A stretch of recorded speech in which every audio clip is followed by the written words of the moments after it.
हाल में ही Noida metro rail corporation ने घोषणा की थी कि सेक्टर 50 मेट्रो स्टेशन ट्रांसजेंडर्स के लिए डेडिकेटेड किया जाएगा। स्टेशन पर एडमिनिस्ट्रेशन और अन्य कामों के लिए ट्रांसजेंडर लोगों को हायर किया जाएगा। इसका नाम उन्होंने शी मैन रखने की बात कही। इस पर काफी बवाल उठा। ट्रांसजेंडर समुदाय के लोगों ने शी मैन नाम का विरोध करते हुए कहा कि ये काफी अपमानजनक है। इसके बाद स्टेशन का नाम बदलकर रेनबो स्टेशन रखने की बात कही गई। ये सुर्खियां हैं जो आपने शायद अखबारों में या ऑनलाइन पढ़ी होंगी। नाम रखा गया, बदला गया, एक खबर है, लेकिन इसके बारे में ट्रांसजेंडर लोग क्या सोचते हैं, इससे परे सरकार की नीतियों के बारे में, कानून और रोजगार के बारे में, ये समझने के लिए और नारी ने ट्रांसजेंडर कम्युनिटी के कुछ लोगों से बात की। उन्होंने बताया कि इस नाम के साथ असल में दिक्कत क्या है और इसके अलावा उनके बड़े मुद्दे कौन से हैं। और नारी की बात हुई सात्विक, श्याम और जमाल से।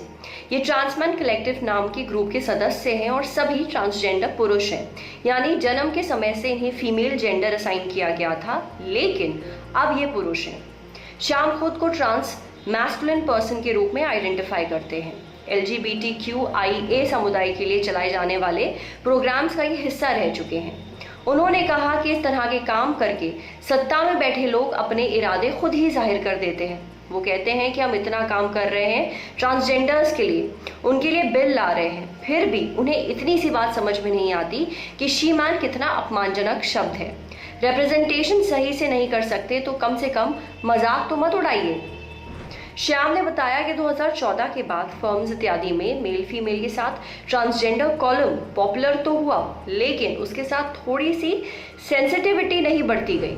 जो ट्रांसजेंडर बिल पास होकर एक्ट बना, उसमें भी संवेदनशीलता की बेहद कमी है। श्याम ने कहा कि हम कॉमिक नहीं हैं, इस देश के नागरिक हैं। सात्विक ट्रांसमैन कलेक्टिव ग्रुप के को-फाउंडर हैं और MBA की पढ़ाई की है और गांधी फेलोशिप में फेलो रह चुके हैं। फिलहाल अपनी सेक्स रीअसाइनमेंट सर्जरी के लिए पैसे इकट्ठा कर रहे हैं। इन्होंने बताया कि जो भी कानून या नियम इत्यादि बनाए गए हैं वो ऐसे हैं मानो ऊपर से फूल ही फूल दिख रहे हों, लेकिन भीतर कितने कांटे हैं ये किसी को नहीं पता चलता। 2014 में सुप्रीम कोर्ट ने अपने निर्णय में कहा था कि किसी भी व्यक्ति को अपने जेंडर को लेकर सेल्फ आइडेंटिफिकेशन यानी खुद से अपना जेंडर चुनने की स्वतंत्रता है, लेकिन 2020 में पास हुआ ट्रांसजेंडर बिल इस बात के खिलाफ जाता है। इस कानून के मुताबिक किसी भी ट्रांसजेंडर पर्सन को अपनी ट्रांस आइडेंटिटी प्रमाणित करने के लिए अपने डिस्ट्रिक्ट मैजिस्ट्रेट से सर्टिफिकेट लेना अनिवार्य कर दिया गया है। सात्विक ने कहा कि सरकारी ऑफिसेज में इंसान कैसे डील करेगा, और अगर मेरी फीमेल आइडेंटिटी पर मैं जॉब लूं या फिर कोई फॉर्म भरूं और बाद में मुझे सर्टिफिकेट लेकर चेंज करवाना हो तो उसे इन सारी चीज़ों से कैसे डील किया जाएगा।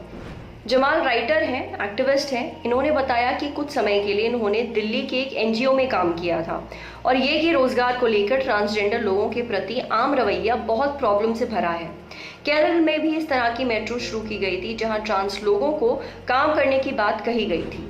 जमाल ने बताया कि जहां मेट्रो शुरू की गई थी वहां पे ट्रांस लोगों को रहने की जगह तक नहीं मिल रही थी और भी कई दिक्कतें आ रही थी। ट्रांस लोगों के नौकरी के मौके वैसे भी कम होते हैं और जब नौकरियां आती भी हैं तो उसमें भी एक बड़ी दिक्कत है। लोग हायर तो कर लेते हैं लेकिन उसके बाद उन्हें पता नहीं होता कि किस तरह की संवेदनशीलता बरतनी है या किन चीज़ों का ध्यान रखना है।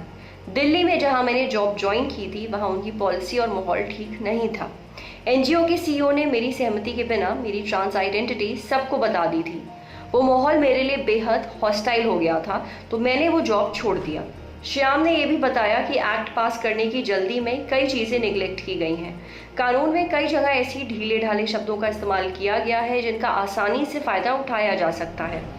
ट्रांसजेंडर लोगों से जो सजेशन मंगवाए गए थे उनका कुछ अता पता नहीं है। हर राज्य में ट्रांसजेंडर लोगों के लिए एक स्टेट बोर्ड बनाने की बात कही गई है, लेकिन उसमें ट्रांसजेंडर लोग कितने होंगे, कोई भी या नहीं, ये नहीं पता। हालांकि सब कुछ अंधियारे में नहीं है। श्याम ने यह भी बताया कि वो कई कंपनियों के साथ कोलैबोरेट कर चुके हैं HR पॉलिसीज पर बात करने के लिए, उनमें बदलाव लाने के लिए। लोगों को साथ इकट्ठा करने की ज़रूरत है ताकि इस मुद्दे पर बहस चलती रहे और लोग अवेयर होते रहें। नमस्कार, आदाब, मेरा नाम है सरवत, आप देख रहे हैं ऑर्डिनरी।